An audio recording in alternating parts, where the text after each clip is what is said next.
and Jai Hind student. Let's begin again Macbeth Act 1 Scene 2. Macbeth, हाँ, tragedy of Macbeth कहूं तो सही रहेगा, जो कि हमारी कहानी का एक हीरो है, हीरो टर्न्ड विलन भी होने वाला है। तो मैकबेथ का परिचय आपको बिना मैकबेथ के पता चलने वाला है इस पूरे सीन में। मैकबेथ एक सुपर हीरो के रूप में इस पूरे सीन में समझ में आने वाला है। बिना मैकबेथ को देखे आप मैकबेथ को महसूस कर लेंगे। मैकबेथ कितना पावरफुल है और लोगों के बीच में कितना पॉपुलर है। इवन किंग डंकन, जो कि स्कॉटलैंड का राजा है, वो भी उसकी प्रशंसा करते नहीं थकते हैं। आइए पूरा act 1 scene 2 line by line देखते हैं। तो अब इस सीन में राजा डंकन, मतलब ये सीन में राजा डंकन जो कि स्कॉटलैंड का राजा है, उसका बेटा, बड़ा बेटा मैल्कम, उसका छोटा बेटा डोनाल्बिन, हाँ, राजा डंकन के दो बेटे हैं। लेनॉक्स उसके लॉर्ड्स का नाम है, राजा के जो दरबारी होते हैं, कुछ और अटेंडेंट्स हैं, और साथ में उनके कौन है, एक ब्लीडिंग कैप्टन, सेना से लौटा हुआ एक सिपाही। आइए, क्या ये जानकारी देता है, इसी पर आपको मैकबेथ के कैरेक्टर के बारे में, उसकी ब्रेवरी के बारे में पता चलेगा। तो what bloody man is that he can report. तो राजा डंकन इस कैप्टन को देखकर, जो कि खून से सना हुआ है और युद्ध के फील्ड से, बैटल फील्ड से आया हुआ है, इसको देख के राजा डंकन कहता है कि ये ब्लडी मैन कौन है और क्या ये रिपोर्ट कर सकता है। As seemed by his plight मतलब होता है बैड कंडीशन। उसकी खराब स्थिति देख करके हम फिर भी बता सकते हैं कि वह बता सकता है, रिपोर्ट कर सकता है किसके बारे में, of the revolt the newest state, अर्थात जो वॉर चल रहा है, किसके बीच में वॉर चल रहा है, स्कॉटिश आर्मी जिसको लीड कर रहे हैं मैकबेथ और बेंको, और किसके बीच में वॉर चल रहा है, with the Norwegian army, Norway army का किंग और स्कॉटलैंड के कुछ गद्दार, कुछ लॉर्ड्स जो कि फेवर कर रहे हैं नॉर्वे को। इनमें युद्ध चल रहा है। इसका मतलब है कि अपने ही देश के कुछ बगावत कर रहे हैं राजा स्कॉटलैंड डंकन के साथ, और वो ज्वाइन कर गए हैं नॉर्वे को। ये युद्ध है। तो राजा जानना चाहता है कि क्या नया कुछ चल रहा है युद्ध में। याद रखिएगा, राजा और उसके दोनों संतान, दोनों बेटे युद्ध में नहीं हैं। युद्ध कौन है, कौन लीड कर रहा है युद्ध को राजा की तरफ से, मैकबेथ और बेंको, ये दोनों जनरल्स हैं। अब मैल्कम क्या बताएगा इस कैप्टन के बारे में। मैल्कम राजा का बड़ा बेटा है। This is the sergeant, sergeant मतलब सिपाही होता है, सैनिक होता है, who like a good and Hardy soldier fought against my captivity. तारीफ करता है, राजा को बताता है, अपने पापा को बताता है कि इसने एक ब्रेव सोल्जर के नाते क्या किया, लड़ाई लड़ी है युद्ध में, और मुझे कैप्टिविटी मतलब होता है गुलामी, मुझे गुलामी से बचाने के लिए यह संघर्ष कर रहा था, युद्ध लड़ रहा था। क्योंकि अगर ये लोग हार जाएंगे, मैकबेथ हार जाएगा, बेंको हार जाएगा, तो उसका मतलब है स्कॉटलैंड भी गुलाम बन जाएगा नॉर्वे का। हेल ब्रेव फ्रेंड, यहां पर मैल्कम इसकी प्रशंसा करता है और एक कहता है कि मैं तुम्हारा वेलकम करता हूं। किसको कह रहा है ये, वो कैप्टन को कह रहा है say to the king the knowledge of the broil. Broil मतलब होता है वॉर का, युद्ध का मुझे क्या करो, जानकारी दो राजा को। एज दाउ डिडस्ट लीव, जब तुम वहां से निकल रहे थे, लौट के यहां आ रहे थे, तो तुमने क्या देखा, तुम्हारी नॉलेज क्या है उसकी। देखो कैप्टन बोलना शुरू होगा, बहुत ध्यान से देखिएगा, ये स्पीच इंपॉर्टेंट है। इससे पता चल जाएगा कि किस तरह का युद्ध था और कितनी सुपर हीरो के रूप में हमारा मैकबेथ हमारे सामने आएगा। डंकन राजा को बताता है, कैप्टन डाउटफुल इट स्टूड, कह रहा है युद्ध में बताना मुश्किल था कि कौन जीतेगा। क्यों? As two spent swimmers do cling together. Spent का मतलब यहां पर है जो लोग थक चुके हैं, टायर्ड।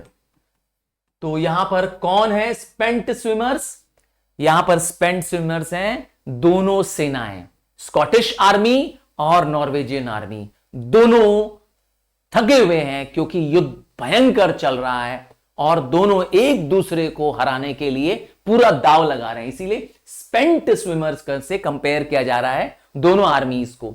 और दोनों एक दूसरे को क्लिंग किए हुए हैं, क्लिंग मतलब जकड़े हुए हैं। They are fighting very brutally to each other और चोक देयर आर्ट, और ऐसा लगता है कि वो अपनी पूरी आर्ट को अर्थात पूरे इस एफर्ट को, ब्रेवरी को क्या करना चाहते हैं, खत्म कर देना चाहते हैं। वो कैसे? ये दोनों स्विमर्स एक दूसरे को टाइटली पकड़े हुए हैं और ऐसा लगता है कि वो एक दूसरे को डुबा देना चाहते हैं। मतलब both the swimmers want to finish each others army. यही सेना का मकसद भी होता है। युद्ध का तो नियम ही यही है कि जीतने के लिए सामने वाले को समाप्त कर दो। The merciless McDonald. मैकडॉनल्ड कौन है? रेबल लीडर है। हां, नॉर्वे की आर्मी का ये एक खास आदमी है, नाम है McDonald. Worthy to be rebel.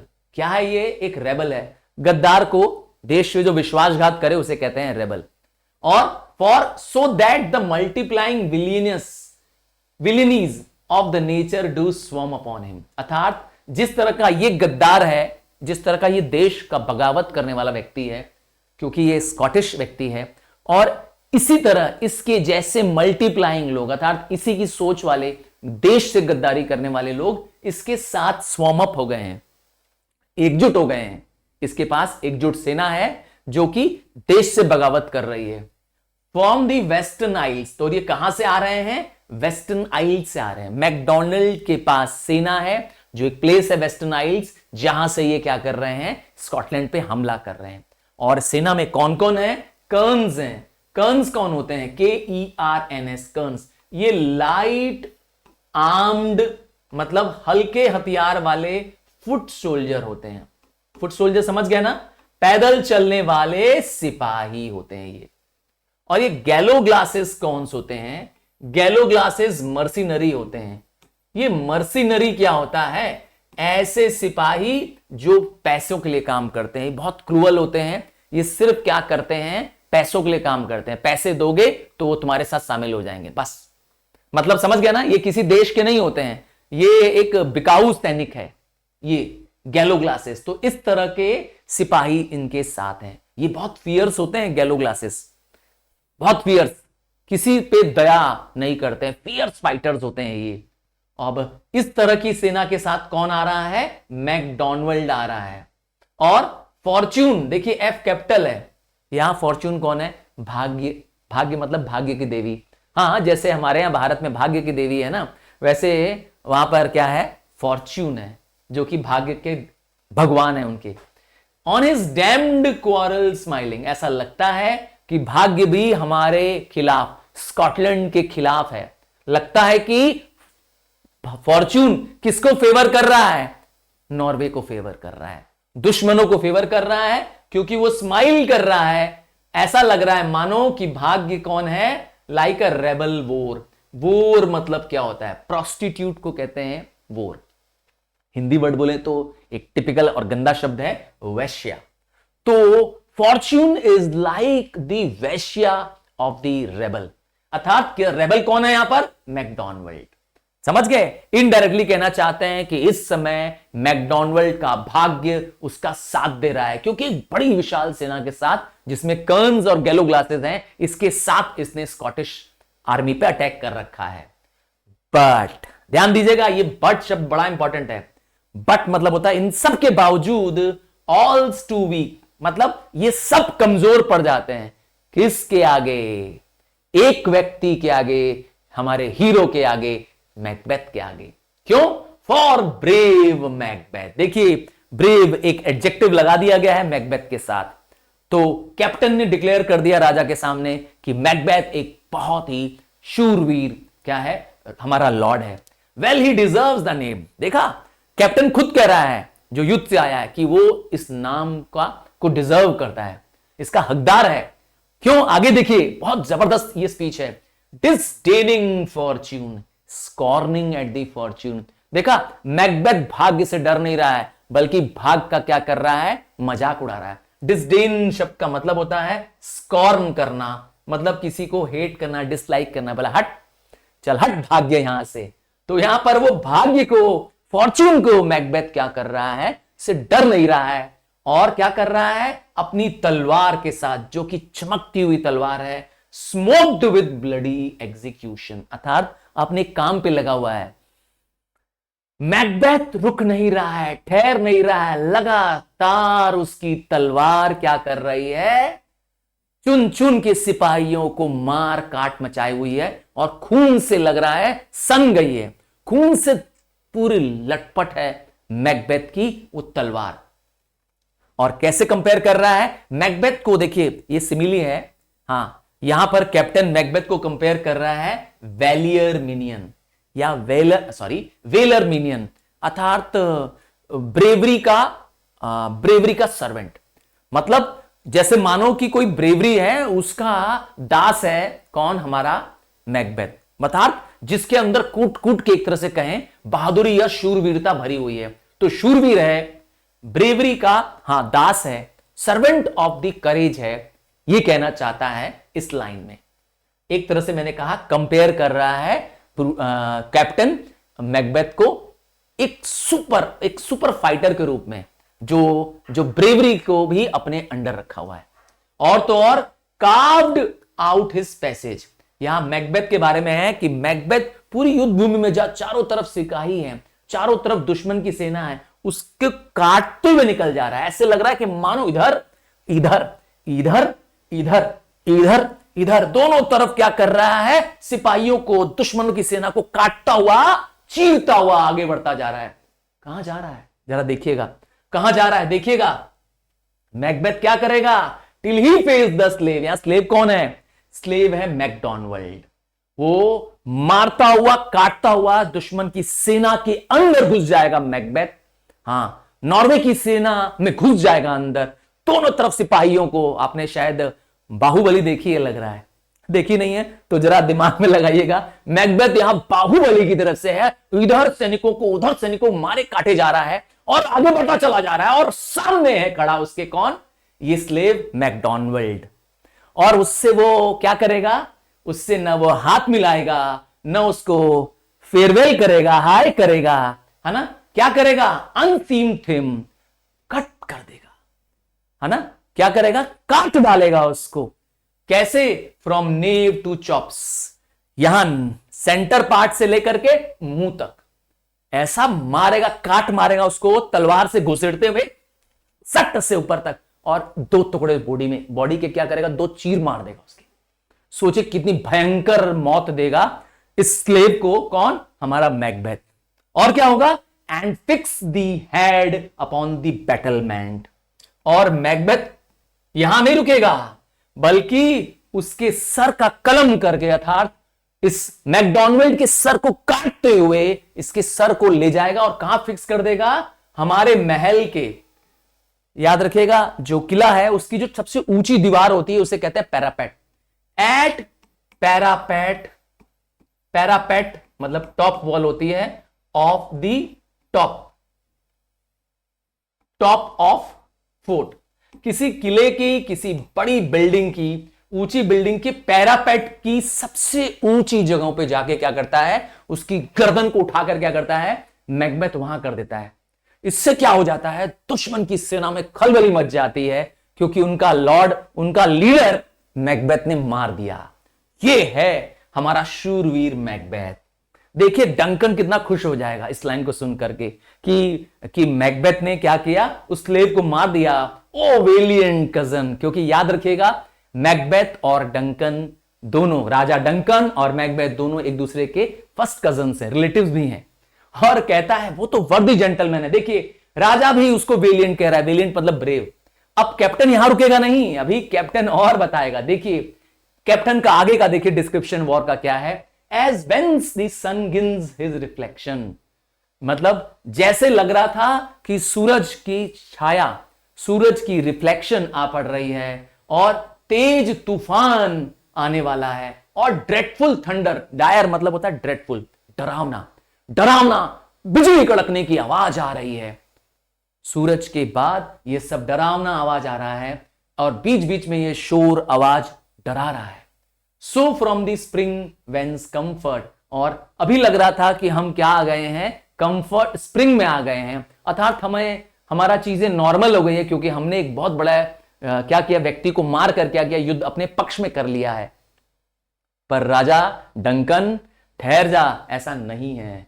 कहता है comfort seems to come, discomfort swell, अर्थात अचानक जिसको हम कंफर्ट मान रहे थे कि हम आसानी से बढ़ गए हैं, जीत गए हैं, पर ऐसा नहीं है, मुश्किल अभी और बाकी है, मुश्किल बाकी है मेरे राजा।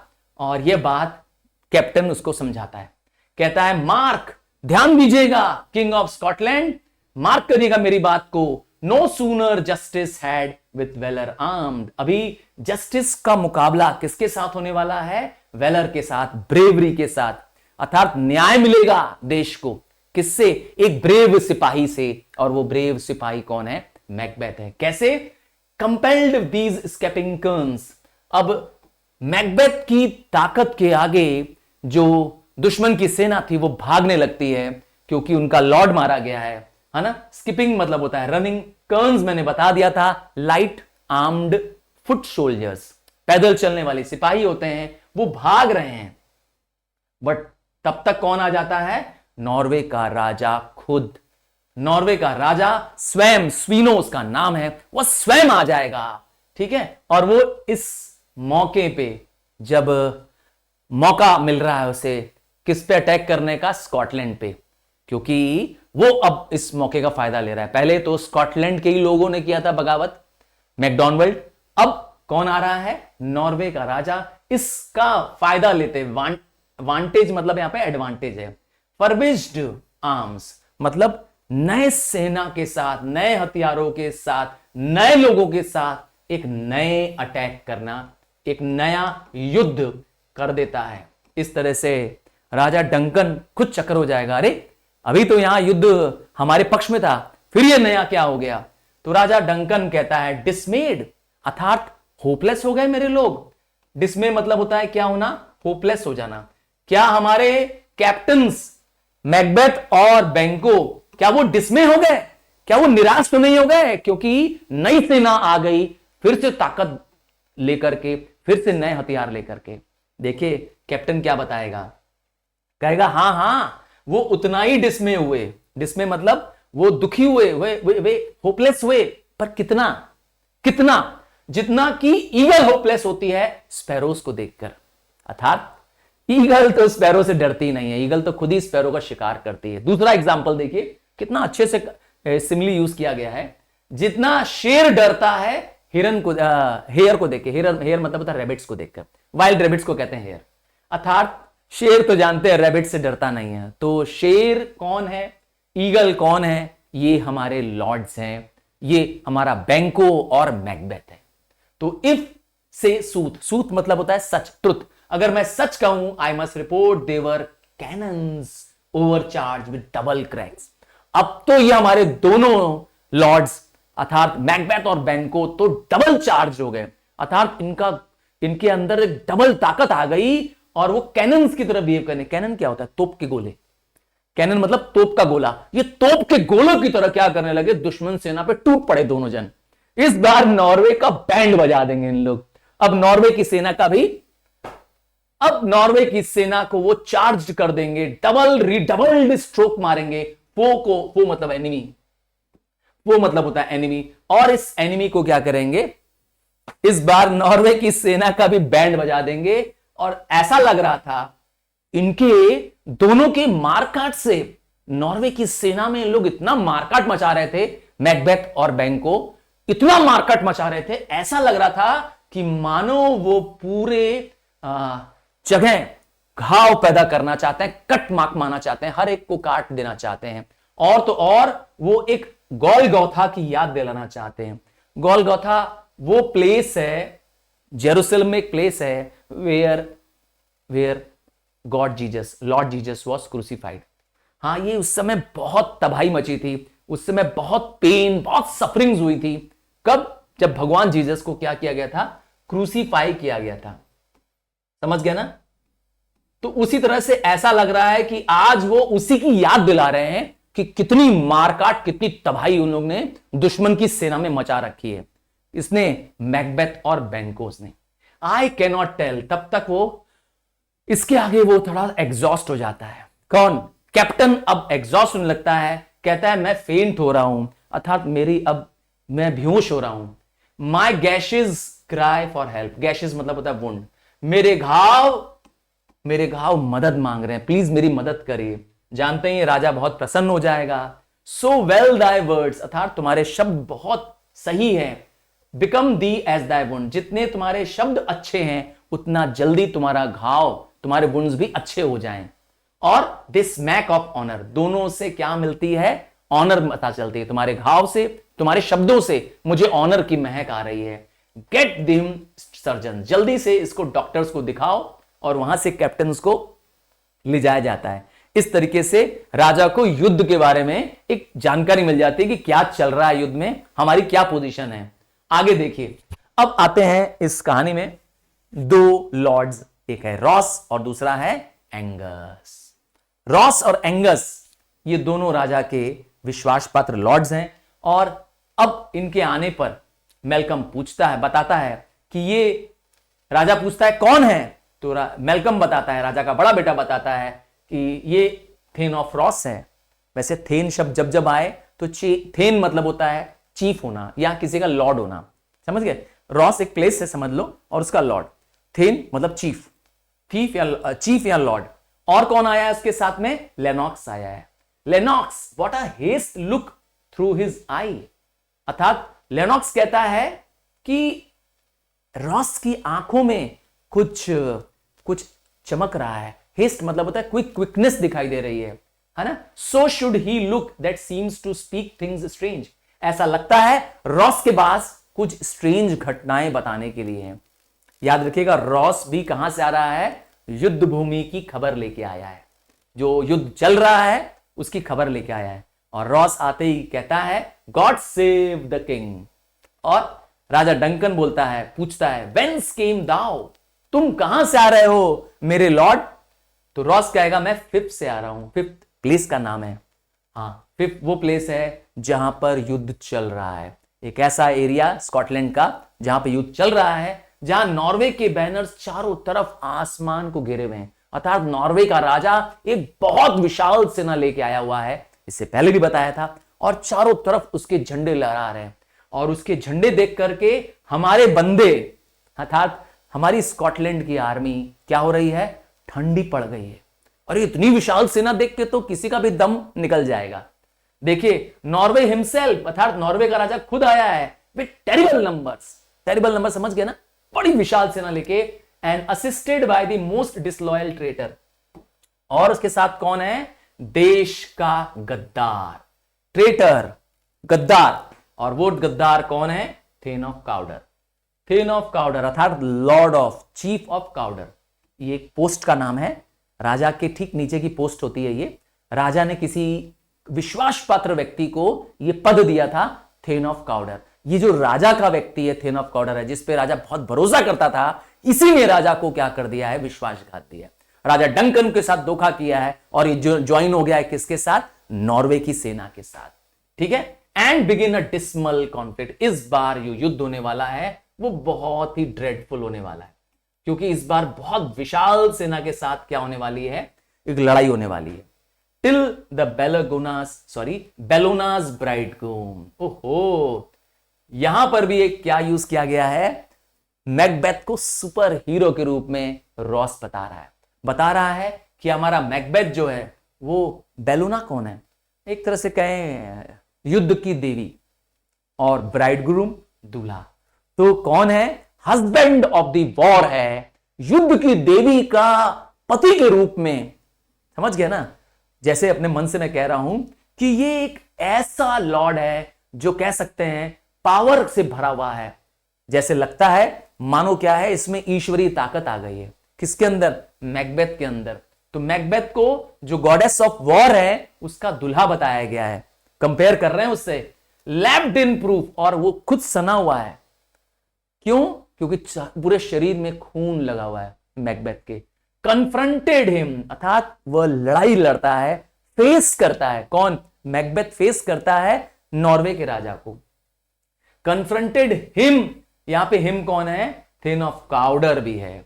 विथ सेल्फ कंपैरिजन, अर्थात बराबरी से बराबरी मुकाबला करता है। अर्थात युद्ध में वो तलवार से बराबरी से बराबरी, पॉइंट अगेंस्ट पॉइंट लड़ाई लड़ता है, रेबेलियस आर्म्स अगेंस्ट आर्म्स करता है, दुश्मन के हथियार से, जिस हथियार से वो लड़ेगा उस हथियार से ये लड़ेगा, मतलब बराबरी का मुकाबला कर रहा है। अगर वो तलवार से लड़ेगा तो मैकबेथ भी तलवार से लड़ेगा, समझ गए? वो दो हथियार दो बार वार करेगा तो मैकबेथ भी 2 बार वार करेगा। इक्वल फाइट कर रहा है मैकबेथ, बराबरी का मुकाबला कर रहा है किनसे? इस बगावत करने वाले सिपाहियों से, किल लॉर्ड से।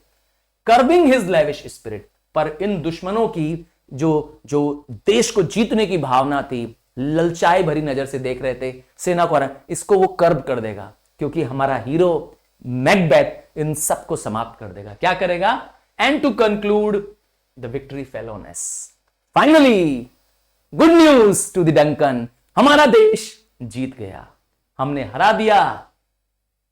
हरा दिया नॉर्वे की सेना को, हरा दिया थेन ऑफ काउडर को, हरा दिया, ये लोग हार गए हैं।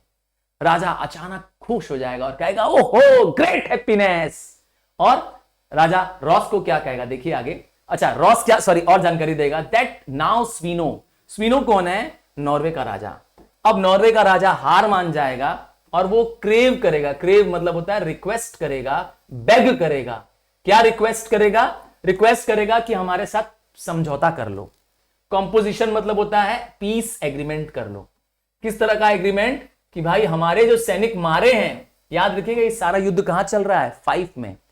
फाइफ एक प्लेस है स्कॉटलैंड में, ठीक है ना, वहां ये युद्ध चल रहा था। तो वहां पर नॉर्वे के सिपाही मारे गए हैं और Norway would deign him burial of his man. वो चाहता है कि उसके सैनिकों को बरी करने का, दफनाने का मौका दिया जाए, टिल ही डिसबर्स्ड एट सेंट कॉलमिच। क्या शर्त रखी गई है? यह है देखिए मैकबेथ का पावर। मैकबेथ ने दुश्मन के राजा नॉर्वे के राजा को हराया, नॉर्वे के राजा ने माफी मांगी, पीस एग्रीमेंट तैयार किया, कहा हम तैयार हैं, आपको सेंट कॉलमिच, ये एक आइलैंड है, ये हम आपको देने को तैयार हैं, प्लस $10,000 जुर्माने के रूप में टू द जनरल यूज, अर्थात देश के खजाने के लिए दे दूंगा। बट हमें क्या मौका दो? हमें हमारे सैनिक, जो नॉर्वे के सैनिक मरे हैं, उनको दफनाने दो, उनकी आत्माओं को, ताकि शांति मिले। तो इस तरीके से मैकबेथ ने अपना लोहा मनवा लिया, साबित कर दिया कि वो सुपर हीरो है। यहां पर डंकन बहुत खुश होगा, कहेगा no more that thane of Cawdor. अब उस थेन ऑफ काउडर को, जिसको मैकबेथ ने हराया है, उसको अब हम अपने पास नहीं रखेंगे, वो मुझे अब चीट नहीं कर पाएगा। क्यों नहीं चीट कर पाएगा? क्योंकि अब तक तो मेरा वो विश्वास पात्र था, अब मुझे पता चल गया वो गद्दार है, ठीक है। बॉसम मतलब होता है हार्ट, अब वो मेरे दिल का इंटरेस्ट नहीं ले पाएगा। गो प्रोनाउंस हिम डेथ। क्या ऑर्डर दो? जाओ रॉस, उसका मौत का फरमान जारी करो कि उसे क्या कर दिया जाए? मार दिया जाए, थेन ऑफ काउडर को। और क्या करें? And with his formal title greet Macbeth, और उसी की टाइटल अर्थात उसको दिया गया ये पद थेन ऑफ काउडर अब किसको दे दिया जाएगा? मैकबेथ को। हां, तुमको बताना है, मैं नहीं, तुमको बताना है कि what is the current position, कौन सा पद, कौन सा पोस्ट इस समय मैकबेथ होल्ड कर रहा है। देश का जनरल नहीं बोला है मैंने, हां एक पोस्ट भी है मैकबेथ के बाद, आपको बताना है, लिखना है, इसको टाइप करना है तुम लोगों को। What is the current post इस सीन में, एक्ट 1 सीन 2 में मैकबेथ की पोस्ट क्या है? याद रखिएगा मैकबेथ को अभी पता नहीं है कि उसे थेन ऑफ काउडर नाम का ये पोस्ट दिया जा रहा है, बट कोई पोस्ट तो उसके पास है, कोई तो वो थेन है। कहां का थेन है आपको बताना है। चलिए जब तक आगे बढ़ते हैं, रॉस कहता है आई सी इटिल्डन, मतलब मैं देखूंगा कि यह टाइटल मैकबेथ को दे दी जाए। तब तक डंकन कहता है व्हाट ही हैड लॉस्ट, या ही कौन है? Thane of Cawdor. तो जो थेन ऑफ काउडर ने लूज किया, क्या लूज किया? अपना ये पद, अपनी ये title, noble Macbeth had won. और पद के साथ क्या क्या थेन ऑफ काउडर लूज कर गया? सच्चा विश्वास। राजा का जो सच्चा विश्वास था थेन ऑफ काउडर पे, वो भी खत्म हो गया। तो थेन ऑफ काउडर का पद और थेन ऑफ काउडर की रिस्पेक्ट अब राजा ने किसको दे दी है? मैकबेथ को दे दी है। तो यहां पे हमारा हीरो, कहानी का जो हीरो है मैकबेथ, वो एक सुपर हीरो के रूप में प्रेजेंट किया गया है, और उसके अंदर ब्रेवरी है, देश को सम्मान दिलाने के अंदर फीलिंग है, अपनी मौत का उसे डर नहीं है। और धीरे धीरे मैंने कहा था, हर व्यक्ति के अंदर कोई एक नेगेटिव फीलिंग है, कोई एक ऐसा डर है जिसे अगर कोई आग लगा दे, कोई चिंगारी दे दे तो आदमी उसी दिशा में बढ़ने लगता है। यही होने वाला है हमारे हीरो मैकबेथ के साथ, जो धीरे धीरे उसके अंदर एक बुराई है, और वो बुराई है दूसरों के बहकावे में आ जाना, दूसरों के द्वारा इन्फ्लुएंस्ड हो जाना, जो वो होने वाला है। चलिए पूरा प्ले मेरे साथ बने रहिएगा, पूरे प्ले को लाइन बाय लाइन आपके साथ फिनिश करूंगा। Bye, take care, all the best.